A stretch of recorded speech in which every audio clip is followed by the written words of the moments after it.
Bonjour à tous, aujourd'hui on se retrouve avec Thomas qui nous présente une Suzuki Swift Sport donc de 2007, ok, donc en 4 cylindres, avec quel cylindrée? Du coup 4 cylindres c'est soupape qui développe 125 chevaux d'origine. Ouais, c'est du 1,6 litre donc de l'atmosphérique, parce que c'est vrai que les dernières sont en turbo. Il y a un projet sur la voiture qui va être fait. Les phares ont été teintés mais très mal teintés. Le logo en noir Swift. Avant-arrière. Avant-arrière d'ailleurs. Il y a aussi les petits clignots. Les feux en fond noir, c'est d'origine aussi, mais ils sont assez rares. Au niveau du freinage, qu'est-ce qu'on retrouve? C'est du monopiston, j'imagine, vu que ça doit être léger. Ouais, c'est du monopiston, on est sur 280 en diamètre. Sur les plaquettes, on est sur du Ferrodo Racing. Au niveau des pneus, bah là à l'avant, on est sur du PS4.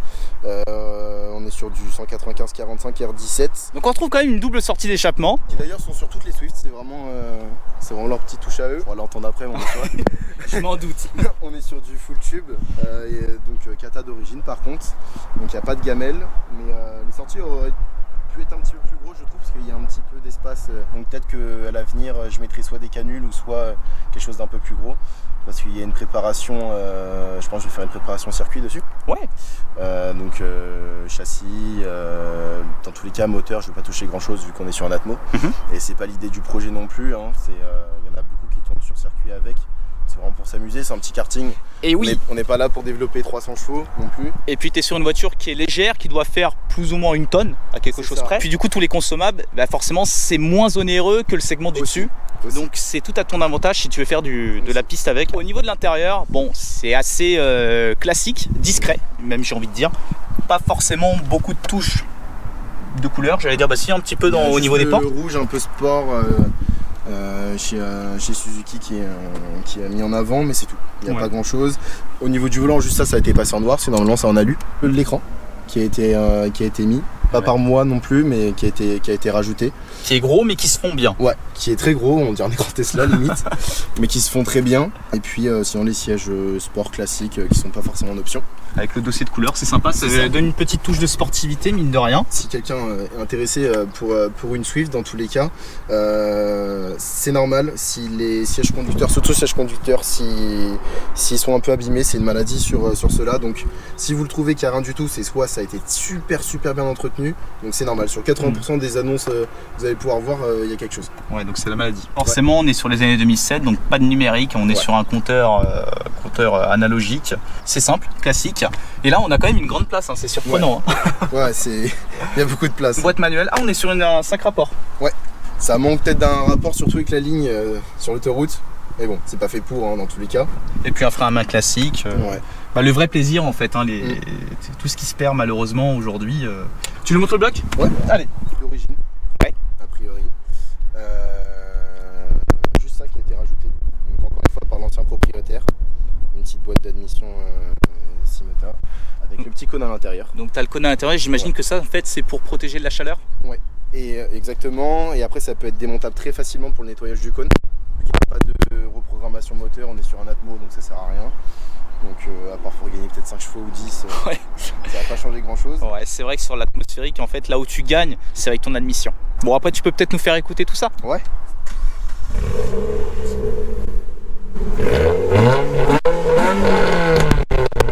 Ah ouais c'est sympa. Voilà, ça fait un petit peu de bruit. C'est sympa quand même. Hein. Franchement, c'est sympa. C'est assez rageur. Après, c'est le côté atmosphérique qui donne ça. Ah bah c'est exactement ça. On y va? Allez, on y va. Et donc Thomas, tu l'as depuis combien de temps cette Swift? Alors moi je l'ai depuis... les yeux. Ouais. Je l'ai depuis maintenant fin 2021. Je l'ai eu en novembre si j'ai pas de bêtises. Donc ouais, c'est quand même assez récent parce que ça fait moins d'un an de fait. Ouais, bah avant j'avais, comme j'avais expliqué, la Mini JCW. Et puis voilà. Donc t'es passé d'une Mini à une Swift. T'as quand même perdu en puissance. Comment ça s'explique tout ça? Ça s'explique, je me la suis fait voler, tout simplement. Alors, outre le fait que tu te la sois fait voler, c'est... Pourquoi être passé sur moins puissance? C'est parce qu'il y avait un attrait sur ce modèle? De base, pas forcément, c'est seulement parce que déjà j'attendais qu'on me rembourse, que l'assurance me rembourse Ouais. dans un premier temps, parce que je pouvais pas me permettre forcément d'acheter un autre véhicule du même prix directement. Et après, des projets de travail, donc pour l'instant ça me convient. Et sûrement la garder pour un projet circuit et après plus tard reprendre quelque chose d'autre, mais à côté. Tout le temps, peut-être même en la gardant celle-ci pour circuit ou autre. Alors de fait, là aujourd'hui on est sur un atmosphérique avec une puissance qui est quand même moindre par rapport à celle de la Mini. Ça a été dur de s'habituer au début ou pas? C'est différent. Alors certes il y a la perte de puissance, donc ça c'est clair. Après par contre le seul point qui était très positif, c'est que du coup ça m'a fait permettre de découvrir l'atmo. Ouais. Même si j'avais déjà plus ou moins conduit, mais voilà, à voir tous les jours c'est quand même différent. Et du coup bonne surprise. En tout cas voilà, il n'y a pas le coup de pied au cul qu'on peut retrouver sur un turbo. Mais c'est différent et pour ceux qui aiment bien piloter aussi, c'est quand même très plaisant parce que ça joue beaucoup dans les tours. Ouais. Donc sur les petites routes c'est très sympa. Moi j'habite à la campagne donc je suis bien servi. Et puis je trouve que tu communiques mieux sur... Oh, c'est sympa comme théorie quand même. Pourtant on est bas dans les tours. Voilà, on est bas. Avec les moteurs atmosphériques, tu communiques plus avec la voiture, tu la ressens mieux. Oui. Je trouve. Voilà, ça fait très corps et âme avec la voiture.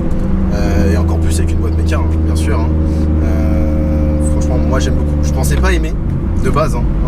Je pensais que turbo c'était mieux, mais au final j'aime beaucoup. J'aime vraiment beaucoup. Petit talon pointe? Ah bah oui. Ah la base. Obligé. Ah bon? Ah oui. C'est cool ça. T'as appris comment? Tout seul. Tout seul? Avec papa. Ouais, c'est cool. Qui viendra peut-être présenter la sienne un jour. Ouais. Et alors ta passion te vient de papa? Oui. Forcément. Bien sûr. Donc depuis toujours? Donc ouais, depuis toujours. Hein. Depuis que je suis petit, j'attends d'avoir le permis. Ouais. Comme nous tous. Ouais, c'est ça. Du coup, on essaie de se faire plaisir avec ce qu'on peut et puis voilà. Ce qui est cool avec ces voitures-là, c'est que dans une conception quasi de série, enfin je veux dire sans avoir fait énormément de modifications, tu peux aller pister avec à partir du moment où tu mets du liquide de frein de température. C'est ça. Encore.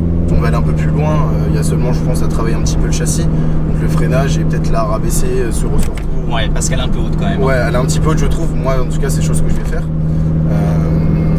Mais il n'y a pas beaucoup de... Voilà, on ne va pas sur des prépas moteurs, vu que c'est un atmo. Enfin oui, on peut mettre un compresseur, mais après, je pense pas que ça soit l'idée. Pour petit budget, sur circuit, c'est très très correct. Bien sûr. Il y a quasiment pas mieux pour faire du circuit pour commencer. La seule concurrente qu'il y a dans le même esprit, c'est Twingo de RS. Voilà. Enfin, tu vas pouvoir nous montrer une première petite axle. En deux, j'imagine. On repart pas en trois avec ça, il n'y a pas de turbale.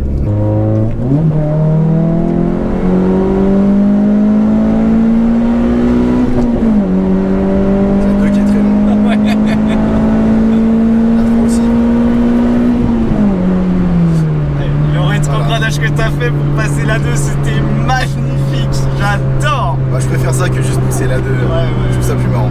Bon écoute, on est sur d'atmosphérique, une petite puissance, donc non les sensations sont pas folles, mais c'est ce qu'on recherche, c'est pas des sensations de pousser, c'est plus l'environnement, le moteur atmosphérique qui gueule et compagnie, la boîte de vitesse. Et non, après, là on est en ligne droite, mais c'est pas une voiture de ligne droite. Non, c'est pas fait pour ça, c'est fait pour sortir fort des petits virages et avoir le smile, tu vois. C'est ça.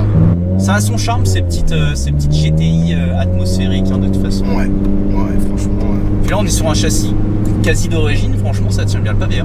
Oui. Et ça tente même pas. En plus, on est en bas là, après, j'y vais pas, mais je sais pas si je vais me permettre. Vas-y.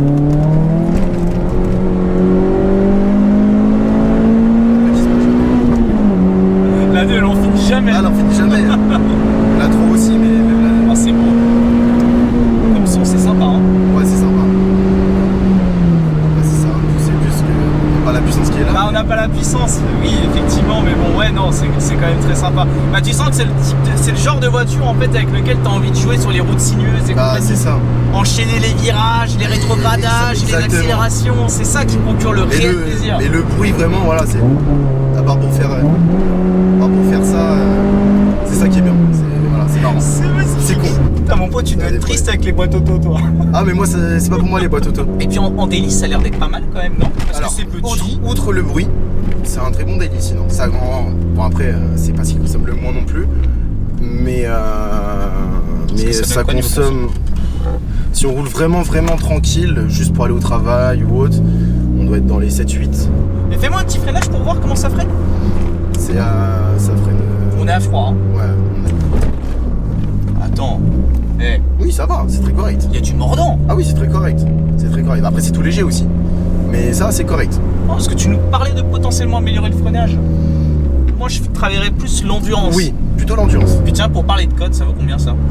On n'a pas parlé de budget. C'est vrai qu'on n'a pas du tout parlé de budget. Alors après, tout va dépendre l'état dans lequel on voulait en trouver une. Si vous voulez la préparer vous-même ou la laisser d'origine ou autre. Mais sinon, une plutôt très propre, je dirais, c'est aux alentours des 7000. Ah, quand même. Ouais. J'allais dire dans les 5 et quelques. Bon, celle-ci, il y avait des choses à revoir hein, sur la carrosserie, sur ce genre de choses. Alors après, c'est une voiture qui a son âge.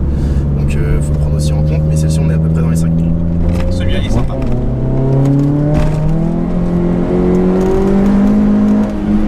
On reste en deux, hein. J'accroche rarement la portière. Hein. C'est mobile derrière. Hein. Ouais. Voilà, c'est marrant.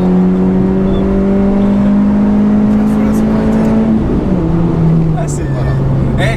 Quand ça enroule, j'ai l'impression que ça décroche légèrement derrière. C'est rigolo. Alors, ce qu'il faut savoir, c'est que la voiture peut tenir très bien la route, mais elle peut être aussi très joueuse. Ah. Donc c'est moi qui l'ai fait légèrement pour tu as déclenché légèrement Mais si on veut... le fait qu'elle déleste. Voilà, exactement. Mais si on veut qu'elle ne parte pas du tout du cul et qu'elle bouge pas, on peut aussi. Ça, tout va dépendre après du pilotage. Et bah, tu vois, c'est marrant parce que sur la chaîne, j'ai passé des caisses qui ont des puissances assez élevées. Et bah, tu vois, en termes de sensations, et bah, là, c'est là en fait qu'il y a tout le contraste en fait avec la petite cylindrée et la faible puissance. Si tu devais nous donner le plus gros plus et le plus gros moins. Rapidement. Alors, je dirais sur celle-ci, je dirais karting, enfin marrante, amusante, châssis, etc. Potentiel aussi sur le circuit.